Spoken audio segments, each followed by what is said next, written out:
हम ये घमंड करते हैं कि हम धार्मिक बन गए हैं। हम धार्मिक नहीं बने, हम अधार्मिक बनते हैं। धार्मिक बनते नहीं, धार्मिक होकर के ही हम पैदा होते हैं। हम सत्संगी बनते नहीं है, सत्संगी बन करके हम पैदा ही होते हैं। बीच में हम कुसंगी बन जाते हैं।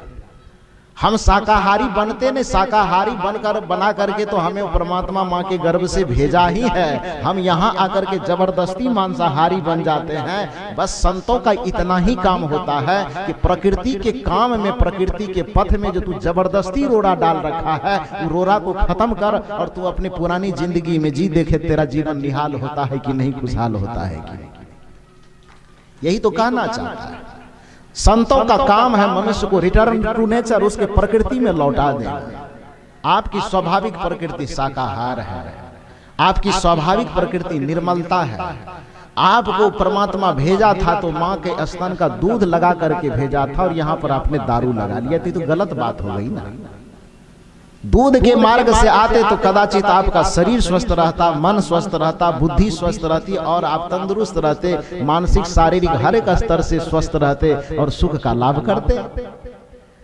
लेकिन सुबह में जैसे मैंने कहा कि आदमी चाहता कि हमें आम का फल मिले, लेकिन वो बोता है जबरदस्ती बबूल का कांटा और अरमान पाले हुआ है कि हमको आम का फल मिले। कबीर साहब यहीं पर प्रश्न करते हैं कि भला बताओ, दुनिया के कौन भगवान के पास ऐसी शक्ति है, दुनिया के कौन मंत्र के पास ऐसी शक्ति है, दुनिया के कौन इसी ऐसे जप ऐसे तप के पास वैसी शक्ति है कि तुम बबूल का बीज लगाओगे और कामना तुम आम का करोगे और तुम्हें मिल जाएगा? है कहीं क्या? कहीं कोई विधान नहीं है। यदि बबूल का बीज लगा करके हम आम की कल्पना करते हैं, यदि हम नीम का फल खा करके आम के मिठास की कल्पना करते हैं, तो मेरे पूज्य गुरुदेव श्री अभिलाष साहब जी कहते थे यह कल्पना वैसी ही कल्पना है जैसे कोई व्यक्ति बर्फ को भूज करके, बर्फ को फ्राई करके भूजा खाने की अभिलाषा करता है, जो कभी पूरा नहीं होने वाला। किसी आदमी के मन में कल्पना जगे कि हम बर्फ को बढ़िया से फ्राई करके, मटर के फ्राई और बर्फ के फ्राई को मिला करके एकदम बढ़िया चटकदार अंदाज में खाएंगे, तो कितने आदमी बर्फ का भूजा भूज करके खा सकता है किसी के पास पावर? माताजी आप लोग बर्फ का भूजा खिला सकती हो किसी को? अरे किसी को ना खिलाओ, आप लोग ही झटपट में खा सकती हो। है पावर। पूज्य गुरुदेव श्री अभिलाष साहब जी कहते थे कि जैसे कोई व्यक्ति बर्फ का भूजा भूज करके खाने की कल्पना करे, तो कल्पना वैसी कल्पना लेकर के वो जन्म लेगा, वैसी कल्पना लेकर के वो 100 वर्ष तक जी भी जाएगा और वैसी कल्पना को लेके कल्पना के साथ ही उसको मर जाना पड़ेगा। वो कल्पना उसका कभी साकार नहीं हो सकता। उसी तरह से कोई भी व्यक्ति इस संसार में बुरे कर्म के और विषय के बीज बो करके यदि वह परमानंद सुख और शांति का सपना देखता है, तो सपना देखते देखते जन्म लेगा, सपना में ही जिएगा और सुख का सपना देखते देखते ही संसार से मर जाएगा, लेकिन वो जीवन में कभी सुख को प्राप्त नहीं कर सकेगा। सुख को यदि प्राप्त करना है तो आप अपने जीवन का पुराने अंदाज को याद कीजिए। छोड़िए, राम को छोड़ दीजिए, आप बुद्ध को छोड़ दीजिए, आप कबीर को छोड़ दीजिए। आप ये क्यों इसको जबरदस्ती ढोते चले जा रहे हैं अपने मन पर? आप स्वतः बुद्ध स्वरूप थे, आप स्वतः मुक्त स्वरूप थे, आप स्वतः राम स्वरूप थे। रावण तो जबरदस्ती आप बन गए। आप कृष्ण के स्वरूप थे, आप जबरदस्ती कंस बन गए हैं। आप बुद्ध स्वरूप थे, जबरदस्ती आप अंगुलीमाल बन गए हैं।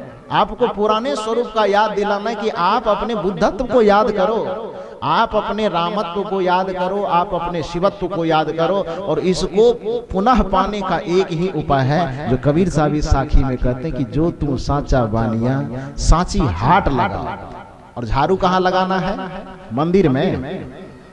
झाड़ू कहाँ लगाना है? सड़क पर झाड़ू लगाना। अंदर झाड़ू दे के प्रत्येक आदमी का काम है कि अपने अपने अंदर में जाकर के झाड़ू लगाओ। जैसे सुबह से शाम तक कम से कम 2 वक्त जग करके अपने घर में, दरवाजे पर, किचन में, हर जगह आप झाड़ू लगाते हो, तब उस सामान का उपयोग करते हो। उसी तरह से जीवन में किसी भी चीज का यदि आप उपयोग कर रहे हो, अंतःकरण में जो 4 इंद्रियां हैं, मन, बुद्धि, चित्त और अहंकार, इन चारों का यदि आप उपयोग करते हो तो देखना यह है कि झाड़ू लगा करके आपने उपयोग शुरू किया है कि बिना झाड़ू लगाए काम करना शुरू कर दिए।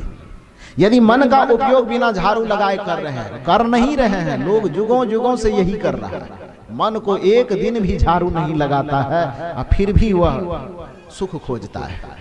चित्त में वह एक दिन भी झाड़ू नहीं लगाता है, फिर भी वह सुख खोजता है। बुद्धि में वह एक दिन भी झाड़ू नहीं लगाता है, फिर भी वह सुख खोजता है। अपने अहंग भाव में एक दिन भी वह झाड़ू नहीं लगाता है, फिर भी वह सुख खोजता है। भला बताओ कि कैसे पूरा होगा। तुमने आंगन नहीं बुहारा, भजन सुने बड़ा प्यारा भजन। कैसे आएंगे भगवान, कैसे आएंगे भगवान। प्रश्न है कि भगवान आएंगे कैसे, ये बताइए। भगवान के आने का कोई तुक नहीं है।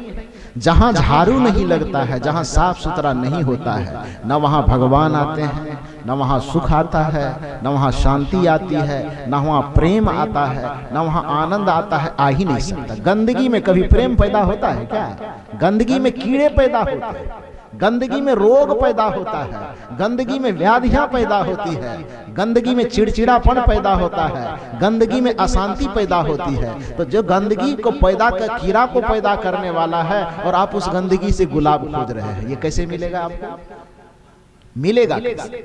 गंदगी जहां होगी वहां पर बीमारी पैदा होगी, गंदगी जहां होगी वहां शोक पैदा होगा, गंदगी जहां होगी वहां दुर्भावनाएं पैदा होगी, गंदगी जहां पर भी होगी वहां रोग पैदा होगा, दुख पैदा होगा, अशांति पैदा होगी, पीड़ा पैदा होगी।